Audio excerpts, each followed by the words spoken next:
ফাঁসির দণ্ডপ্রাপ্ত আসামি ক্ষমতাচ্যুত প্রধানমন্ত্রী শেখ হাসিনা দেশে ফিরে আত্মসমর্পণ করলে বাংলাদেশের আইন অনুযায়ী প্রথমে জেলে যেতে হবে, তারপর শুরু হবে বিচার প্রক্রিয়া।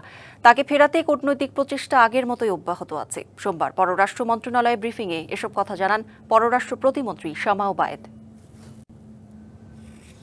এতদিনে বিভিন্ন প্ল্যাটফর্মে বক্তব্য দিলেও সম্প্রতি বার্তা সংস্থা রয়টার্সকে দেয়া টেলিফোন সাক্ষাৎকারে দেশে ফিরে আত্মসমর্পণের কথা জানান জুলাই আন্দোলনে মানবতা বিরোধী অপরাধে ফাঁসির দণ্ডপ্রাপ্ত আসামি সাবেক প্রধানমন্ত্রী শেখ হাসিনা।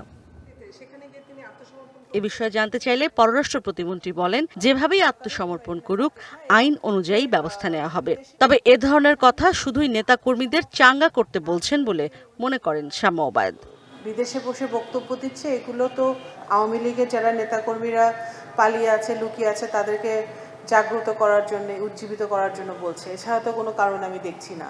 বাংলাদেশের কোনো মিশনে আত্মসমর্পণ করুক বা বাংলাদেশে এসে আত্মসমর্পণ করুক, প্রক্রিয়া একই। ওনাকে জেলে যেতে হবে, ওনার যে সাজা সে সাজা ফেস করতে হবে। প্রত্যর্পণ চুক্তির আওতায় শেখ হাসিনাকে ফেরাতে ভারতের সাথে কূটনৈতিক প্রচেষ্টার আগের মতোই অব্যাহত আছে বলেও জানান তিনি। সবকিছু তো স্টেটমেন্ট দিয়ে, ঘোষণা দিয়ে, আপনাদেরকে বিবৃতি দিয়ে বলার কিছু নাই। আমাদের যে প্রক্রিয়া, সে প্রক্রিয়া আগের থেকে চলমান আছে। এটা নতুন করে আর নতুন প্রক্রিয়া চলার কোনো অবস্থা নাই। আর দণ্ডপ্রাপ্ত আসামির কোনো কথাই সরকারের আমলে নেবার কিছু নেই বলেও মনে করেন পররাষ্ট্র প্রতিমন্ত্রী। একজন আসামি কি বক্তব্য দেয় সেটা বাংলাদেশ সরকারের আমলে নেওয়ার কথা না।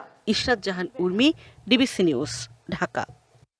বাংলা কিউআর যেখানে নগদ পেমেন্ট সেখানে। সারা দেশে 10 লাখেরও বেশি মার্চেন্টে নগদে পেমেন্ট করুন খুব সহজে।